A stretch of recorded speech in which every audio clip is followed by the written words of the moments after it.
अस्सलामु अलैकुम वरहमतुल्लाहि वबरकातुहू। मेरे प्यारे आका सल्लल्लाहु तआला अलैहि वसल्लम के प्यारे दीवानों, आज की इस वीडियो में मैं आपको वॉशिंग मशीन में कपड़ा धोने के ताल्लुक़ से कुछ अहम और ज़रूरी बातें बताने की कोशिश कर रहा हूँ।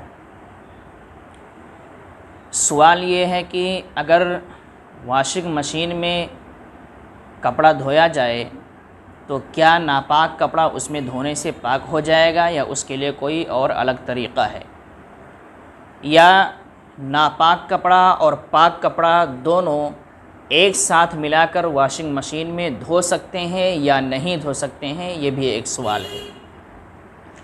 और इसी सवाल का मतलब और इसी का जवाब मैं तफसील के साथ आपके सामने पेश कर रहा हूँ। आपसे गुजारिश करूँगा कि पूरी वीडियो मुकम्मल आखिर तक देखें ताकि बात और मसला आपके जहन में अच्छी तरीक़े से बैठ जाए और किसी तरह का एतराज़ न रह जाए।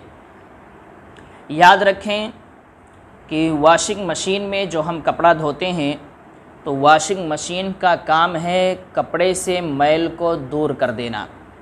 उसका काम कपड़े को पाक करना नापाक करना नहीं है, उसका काम है कपड़े से मैल को दूर कर देना।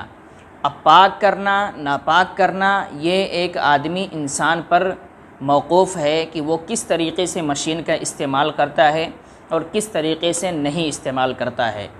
अगर वो पाक तरीक़े से कपड़े का इस्तेमाल करता है, पाक तरीक़े से कपड़े को धोता है, तो जाहिर सी बात है कपड़े पाक होंगे।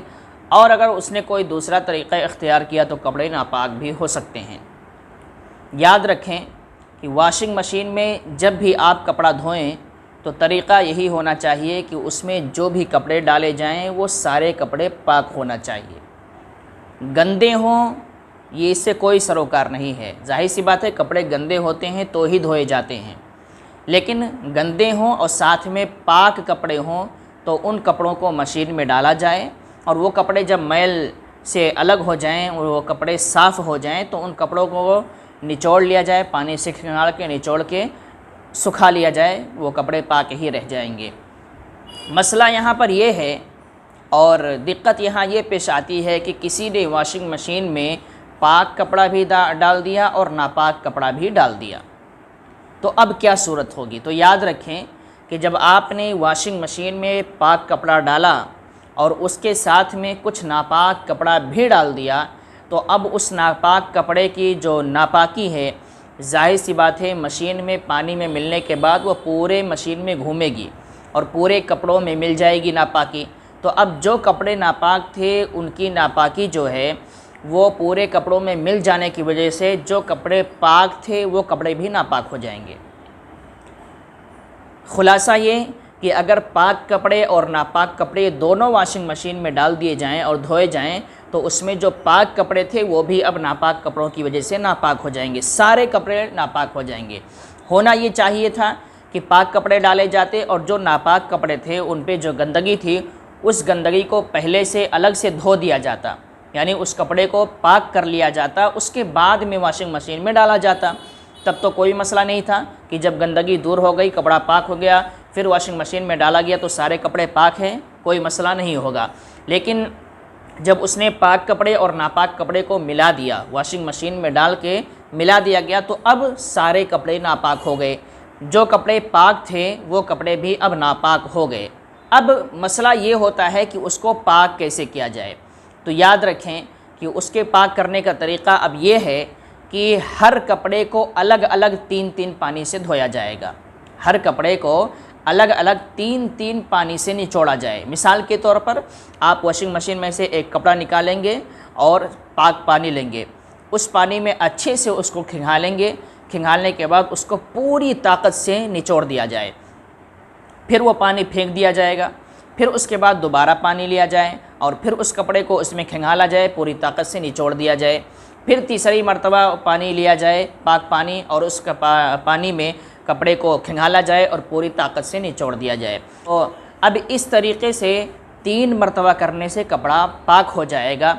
लिहाजा जब सारे कपड़े नापाक हो गए वॉशिंग मशीन में डालने की वजह से, तो अब सारे कपड़ों को अलग अलग एक एक करके 3-3 पानी से धोना ज़रूरी है। अगर 3 पानी से उन कपड़ों को नहीं धोया गया, नहीं पाक किया गया, तो वो कपड़े फिर पाक नहीं होंगे, नापाक ही रह जाएंगे। लिहाजा उसका तरीक़ा यही है कि अलग अलग 3 पानी से धोया जाए। या एक दूसरा तरीक़ा भी है पाक करने का। दूसरा तरीक़ा ये है कि कोई बड़ा टब या बड़ी बाल्टी हो, उसमें पानी भर दिया जाए और कपड़ा डाल दिया जाए। 2 कपड़े 3 कपड़े उसमें डाल दिए जाएं और डालने के बाद नल चालू कर दिया जाए। नल चालू कर दिया जाए और पानी बहता रहे और कपड़ा उसमें मौजूद रहे। उसको आप हाथ से हिलाते रहें, यानी कपड़े की जो गंदगी है, जो नापाकी है, वो पानी में मिलता रहे और पानी बहता रहे। उसके बाद में आप नल चालू रखें, मुसलसल नल चालू रहे, पानी गिरता रहे। अब जब आपको ये यकीन हो जाए मुकम्मल तौर पर कि जो नल का पानी गिर रहा है, उस पानी की वजह से जो पहले गंदा पानी था वो बाहर जा चुका है, यानी अब जो बाल्टी में पानी है या टब में पानी है, वो पानी सिर्फ पाक पानी बचा है, नापाक पानी बह चुका है और कपड़े की जो गंदगी थी, जो नापाकी थी, वो बह चुकी है। तो अब अगर ये यकीन हासिल हो जाए तो भी उस कपड़े को पाक मान लिया जाएगा। तो नापाक कपड़े हो जाएं तो 2 ही तरीक़ा है उसके पाक करने का। एक ये कि 3 पानी से अलग अलग तरीक़े से पूरी ताकत से उसको खंगाल के निचोड़ा जाएगा, और दूसरा ये कि किसी बाल्टी या टब में उस कपड़े को रख दिया जाए और उसके बाद में नल चालू कर दिया जाए। नल मुसलसल चालू रहेगा, पानी गिरता रहेगा, साफ़ पानी उसमें आता जाएगा और गंदा पानी उसमें निकलता जाएगा। जब ये यकीन हासिल हो जाए कि गंदा पानी मुकम्मल तौर से उसमें से निकल चुका है और अब टब या बाल्टी में सिर्फ पाक पानी बचा है, तो अब उसमें जो कपड़ा होगा वो कपड़ा पाक मान लिया जाएगा। तो ये हुआ अगर वॉशिंग मशीन में पाक और नापाक कपड़े डाल दिए जाएं तो, या नापाक कपड़े को पाक करना है तो उसका तरीक़ा इस तरीके से है। अस्सलामु अलैकुम वरहमतुल्लाहि वबरकातुहू।